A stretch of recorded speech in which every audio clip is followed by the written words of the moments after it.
Olá, eu sou Gilson Nunes, do canal Vozes do Branding, bem-vindo. Hoje vamos falar sobre um resumo, né, de um método de avaliação de marca. É o método Hot Relief, ok? A gente pode utilizar também o EVA, que é o Economic Value Added, a gente pode utilizar fluxo de caixa em múltiplos, custo histórico, tem vários outros métodos. Mas esse é um dos principais utilizados, e ele é muito utilizado em processo de litígio, em processo de cisão, aquisição, em corte, né, na justiça, cisão entre sócios, e assim por diante, tá? E também para estratégia. Vamos lá.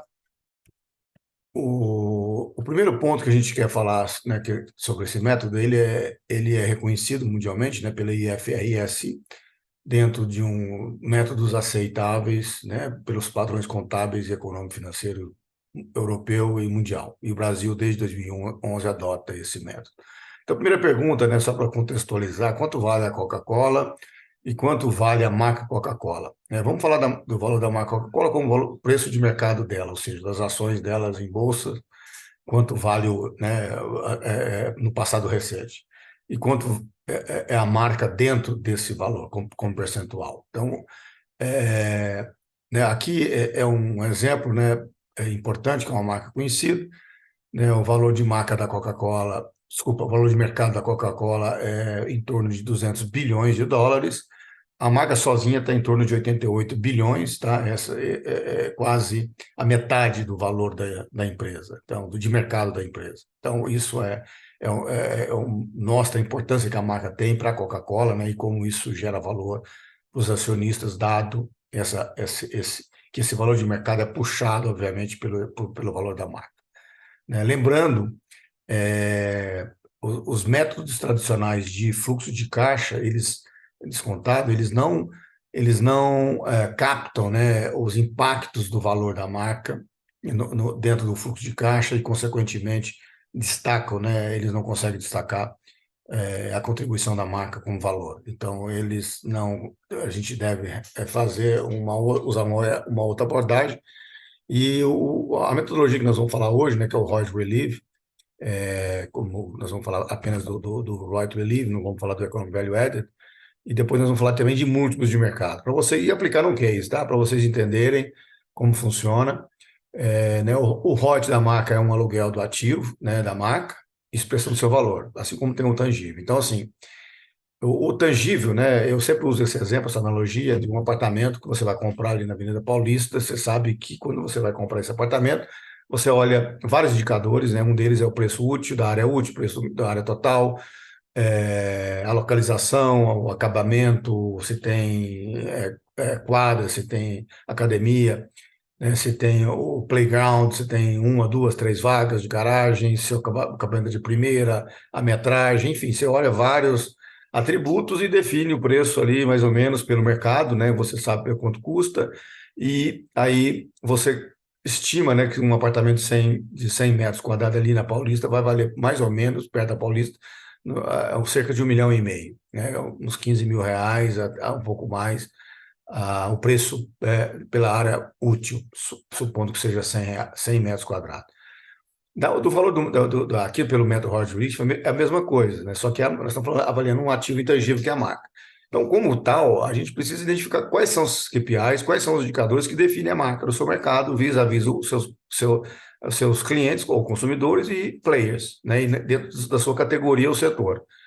E daí você identificar esses KPIs, esses indicadores, e medi-los. Você tem que medi-los quantitativamente para você poder chegar, né, no valor da marca e através da força que ela tem. Então, você vai definir, né, a força da marca, que seria, vamos dizer assim, se você pudesse utilizar um indicador apenas que resumisse todo o valor do seu imóvel ali no apartamento, que seria 15 mil reais o metro quadrado útil, seria a força da marca. Qual que seria numa base 0 a 100? Quer dizer, né, qual é essa força dessa marca, que seria o desempenho da marca pela visão do mercado, junto aos seus clientes, consumidores, versus os players, né? E qual que seria a força da marca e o desempenho dela nesses indicadores, de uma média ponderada de base 100, variando de 0 a 100. 0 seria força nula, não teria nenhuma força, e 100 é força total, né? São dois casos extremos teóricos, porque na verdade nunca vimos nada parecido.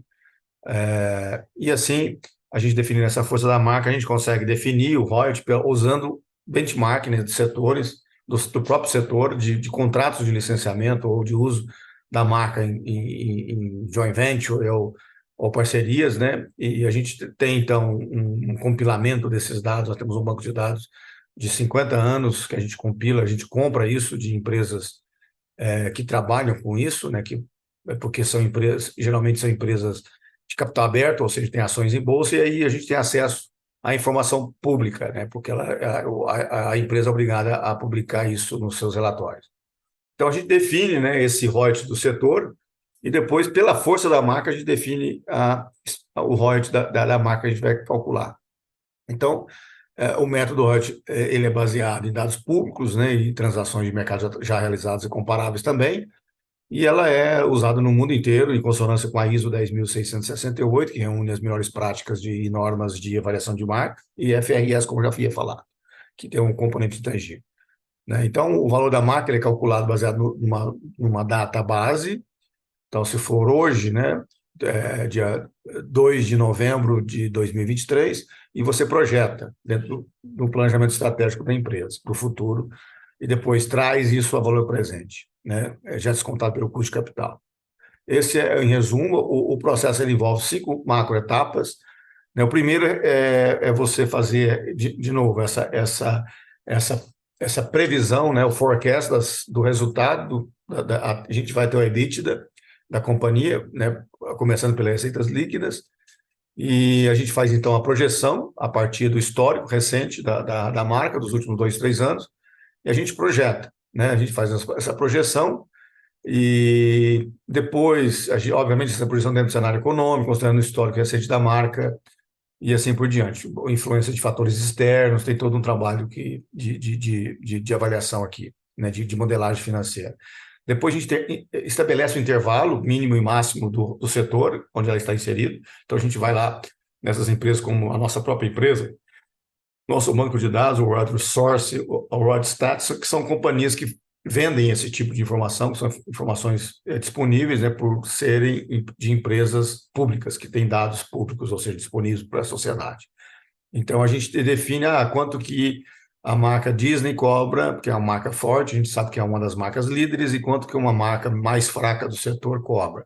E a gente, obviamente, levanta várias marcas e estabelece, então, um range entre mínimo máximo, média mínima máxima e média máxima, né, no topo. E a gente sabe que o ROIT da marca que a gente está avaliando desse segmento tem que estar ali dentro, tá certo? E aí o que vai definir qual é esse ROIT vai ser a força da marca, que a gente calcula na etapa seguinte, que aqui a gente geralmente utiliza uma pesquisas quali e quantitativas, né? Nesse caso aqui desse cliente, foram de 4.400 pessoas avaliadas, para identificar, medir todos os KPIs da marca, né, junto aos seus consumidores e vis-à-vis seus players, porque a gente tem que ver a força que ela tem no mercado, não só com relação à entrega da promessa, da proposta de valor e posicionamento para os seus consumidores, mas também quão forte ou fraca ela é perante outros players parecidos que podem eventualmente roubar seu mercado, né?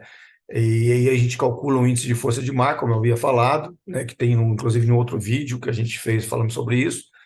E aí, através dessa força da marca, a gente vai dizer o seguinte: essa marca foi tão boa em todos os atributos que ela atingiu aqui 90%, 90 pontos do índice de força de marca de 0 a 100, e está muito próximo de Disney, que é 94. Então, ela vai mais para o topo da cadeia, né, em função dessa força da marca que ela tem, que a gente mediu. Geralmente são 30 a 50 KPIs que a gente avalia. Então, a gente avalia desde... Nós não vamos entrar em detalhes, porque isso aqui é uma outra aula, né? Vocês podem ver em outros vídeos nossos. Mas a força da marca, geralmente a gente avalia várias dimensões, entre elas o posicionamento, os atributos desejados, né, a comunicação marketing, os atributos de comunicação e marketing, canal, valor agregado, preço, né, promoção, desconto, forma de pagamento, essas coisas do tipo, e produtos, benefícios do produto, funcionais, né, os atributos da marca, que aí a parte mais lúdica, mais emocional, mais filosófica, né, atributos, por exemplo, reputação, confiança, né, inovadora, coisa do tipo.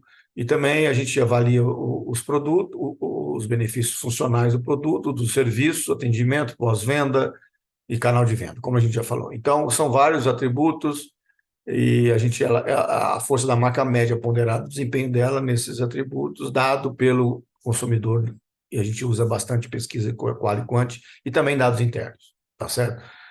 Então, a gente usa também, só para lembrar, a awareness, o funil da marca, a gente usa atributos de posicionamento e assim por diante.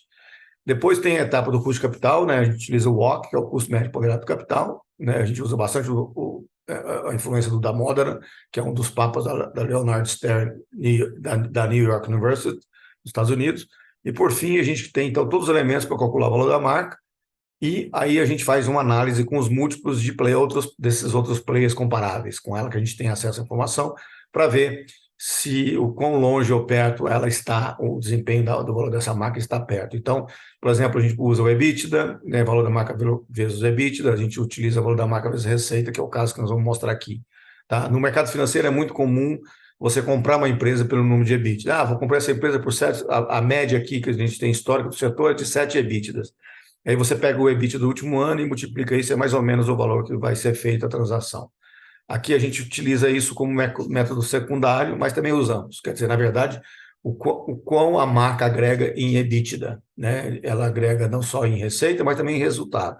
E aí a gente tem essa visão né, do múltiplo da marca pelo EBITDA. Aqui é um exemplo de uma marca XX, tá? Eu tirei o nome, de um cliente nosso, e ela foi avaliada em 265 milhões de reais, né? E depois que a gente fez todo esse cálculo, como aqui um resumo, a gente não vai entrar no mérito daqueles, né, que a gente quer mostrar a aplicação do conceito e do método.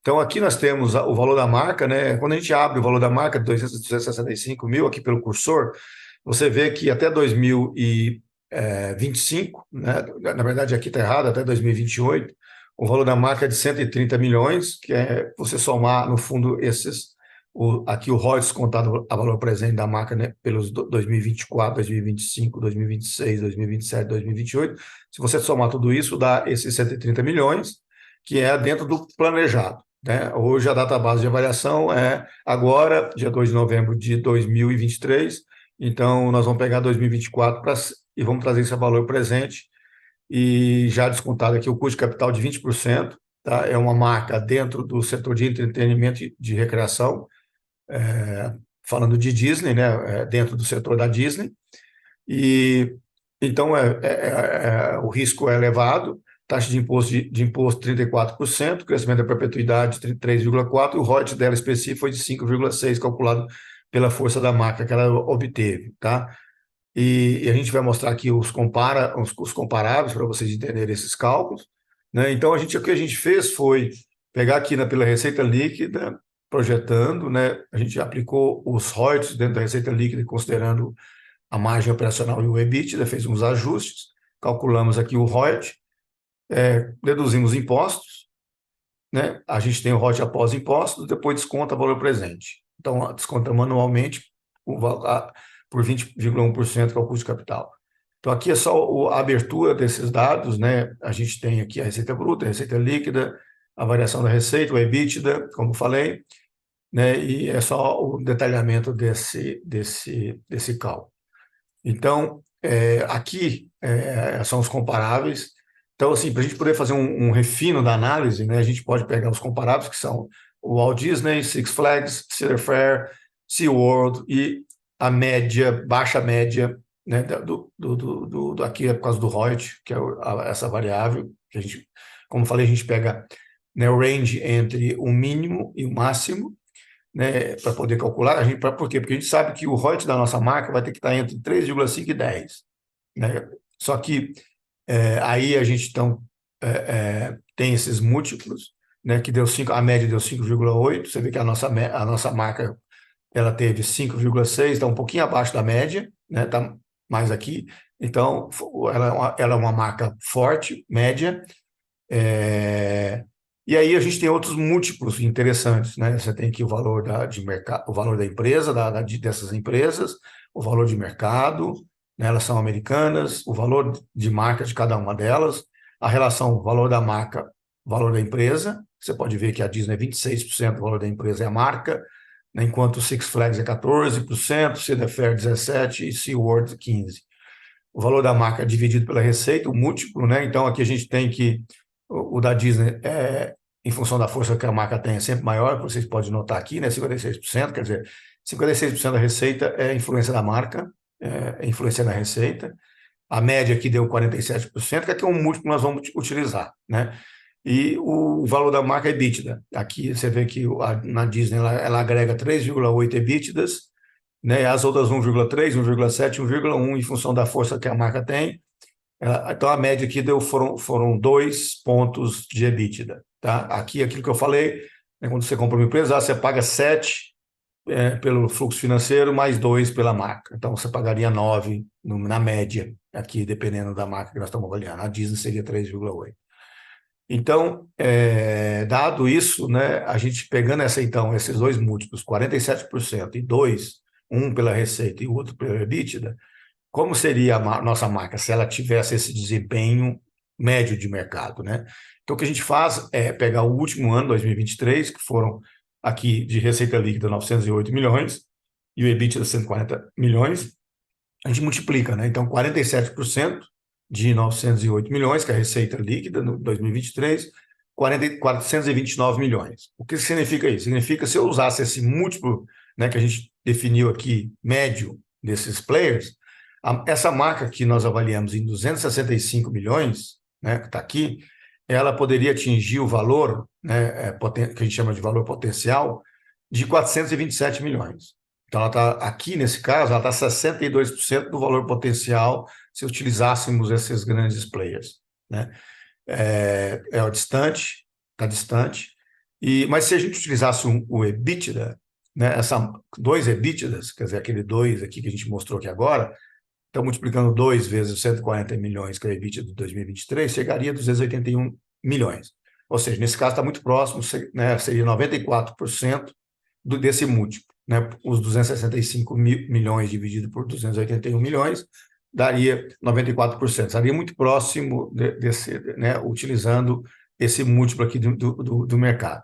Né? As razões são várias, a gente não há necessidade para explicar aqui, mas o que é importante vocês entenderem é que óbvio que essa marca é brasileira, né, ela estando no Brasil, dentro desse mercado da Disney, existe um negócio chamado custo de capital. O custo de capital dela de 20% é alto, porque tem mais risco, incorpora risco Brasil e risco do setor no Brasil.